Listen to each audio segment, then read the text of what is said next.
What's up? Today we will continue with part 02 of the Otome Game video, so if you haven't seen the first video, I recommend watching it before this one. In the last episode we had Angelica finally challenging Marie to a duel. After all, she couldn't stand this annoying girl anymore, and the one who is willing to be her knight is Leon. And now, we're going to see an insane duel or not, between Leon and the Five Stooges. At first we see everyone making fun of Arrogans, Leon's armor just because it's big, but calm down at this point, you'll regret it later. Angelica is still a little worried. Even if Arrogans is a lost item, it might not be strong, and considering its robust design, it might be a bit slow and all, but soon she would see the power of this machine. Luxion even says that Arrogans is a word that perfectly matches Leon, and for those who don't know, Arrogans is arrogance in German. Leon's first opponent will be the purple Goofy, also called Brad. He is a narcissist and focuses on magic, that is, fighting with armor is the same thing as throwing your advantage in the trash. Then, right at the start of the fight, Leon will pick up his legendary weapon, the famous shovel. As before the fight he was testing Arrogans to dig holes, he forgot the shovel in the place where you put the axes, so he goes with the shovel. The general in the arena took this as a mockery, but I recognize the true value of this shovel, as strong as a frying pan. Brad starts attacking with some drones and a quick attack, but even with heavy armor like that, Leon dodges all the attacks and still counterattacks with a clean and beautiful blow. And with just that blow, Brad goes for the kill, being a one-hit kill for Leon. And look, he still controls his strength. Imagine fighting without holding back. His opponent would have died. With that, one of the five idiots was gone, and the only person who applauded Leon was his teacher, a true gentleman.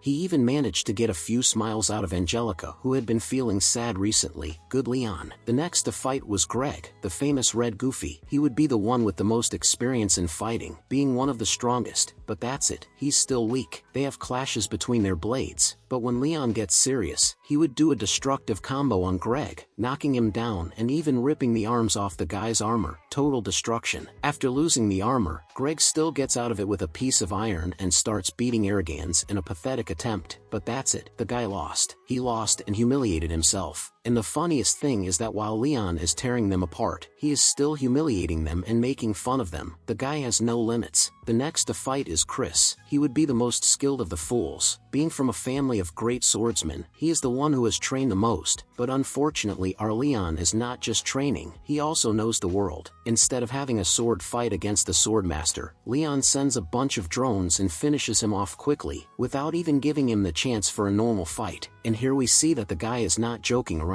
But calm down, he didn't defeat Chris just with drones. When Chris went for him, he grabbed the guy's sword and broke it like a pencil, completely breaking his opponent's spirit. Now, there have been 3 idiots, but the last 2 are the ones that are the most pitiful. Next was Jilk, the green goofball and the prince's adoptive half-brother. However, this guy doesn't play fair. He's the one who would do anything to win, especially if it's to protect the prince. So before his match with Leon started, he went to Leon's sister and had her install a bomb in his armor during the break. Of course, Leon found out, but he didn't even bother taking the bomb since he's too powerful. And one note is that there's enough explosive there to kill the pilot of the armor, if it were a normal armor, so you can get an idea of how much they wanted blood.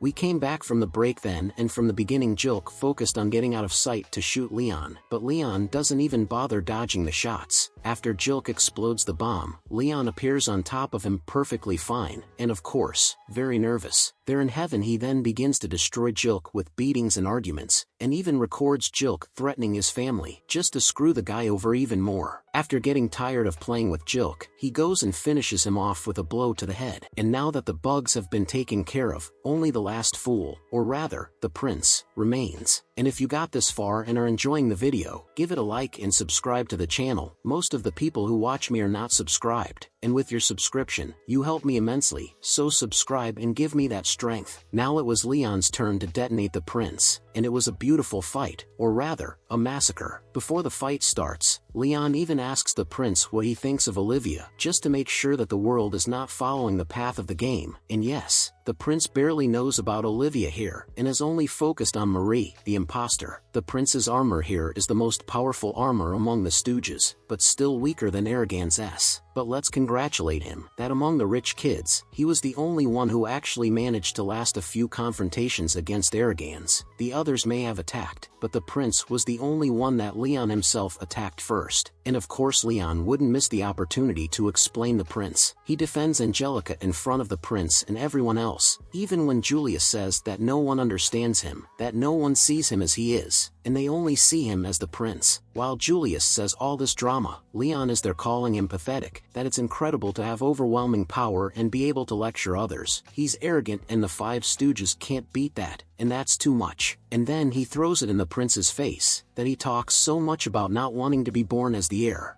But he is always using his royalty privileges. He was never almost sold to an old widow who kills husbands. He never had to submit to women and get beaten for them. He doesn't know what life is like for someone who isn't royalty. And as he gave this speech, all the men in the audience shed tears, as it was so moving. When Julius then says some things about only Marie understanding and loving him, Olivia, with her protagonist charisma, goes and imposes herself during the fight, saying that Angelica does love Julius and he can't deny her feelings just because he wants to. And after this protagonist moment, the prince continues to refuse to accept Angelica's love and even insults her while denying it. And with that he says that the battle will not end until someone dies. And that's it. He's the prince and that's a decree. But Leon can't kill a prince. That is, here, Julius is practically asking Leon to die for him, and after he reveals this fact to everyone, he gets tired of Julius and decides to end this fight quickly. With a clean attack, he destroys the prince's armor and wins the battle. After that we have Angelica in Julius' room, where they talk. As always, the guy is an asshole to her. She really tries, and after she accepts the fact that he is an asshole, she leaves there. So we go to Leon's at the Duke's house. In this case, Angelica's house, where he is giving a large sum of money to the Duke to help him avoid being executed. Since what he did to the prince went a little overboard, he took all the money he earned from the bets, which is a lot of money, and took it to the Duke, who has a place on the kingdom's council, to help him. And not only does he help him avoid being killed, but the Duke even orders him to get Angelica and take her to his flying island, so she can take a well-deserved vacation from everything that happened. And now, Leon thought he was finally free to leave the academy and this wife hunting to stay calm in his field. After that, Leon goes to his floating island with Olivia and Angelica in tow, where there, we have an amazing scene. Zola arrives there wanting to fight over what Leon did, and then Angelica arrives. Zola says, "Who is that brat?" And Angelica, "Just the Duke's daughter. Nice to meet you, my friends." Satisfaction aspires. Angelica says she's going to stay for a while and everything's decided. There's no one who can contradict her. Then we have some scenes of the girls in the bath and look at how beautiful Angie is. My friends, how could the prince swap her for that brat Marie? Simply unforgivable. After the bath we have more cute scenes of the two of them, and I understand you, Leon. I understand you. There, while Angelica devalues herself for wanting to get revenge on Marie, Leon goes there and lights fire saying, "You really have to get revenge. But the best revenge is to be happy without Julius and rub it in his face that you're fine without him. And that goes for you girls too. Screw them. Be fine." Meanwhile, in the capital of the kingdom, Marie is receiving the news that everyone has been disinherited and lost their status. That is, they are no longer noble and are broke. In the end, she tried to be the protagonist but ruined everything. And although Leon wanted to be expelled from school and lose his nobility after everything that happened, the kingdom took an unexpected turn. He was not expelled, and on top of that, he received an unprecedented promotion to nobility. He is now part of the 6th class within the royal court, becoming one step more important. Thus, at just 16 years old, he won a decoration from the king and queen themselves and avoided expulsion, and now, he became more hated than ever in the academy. But it's okay, because he has Olivia and Angelica on his side now. Well, in this video I talked about episodes 4 and 5 of Otome Game, so you already know. If you want more of the anime here on the channel, comment and leave a like and I'll bring it. And if you've watched the video so far and liked it, support me by subscribing to the channel. That way, you help me a lot. Now, I'm gone.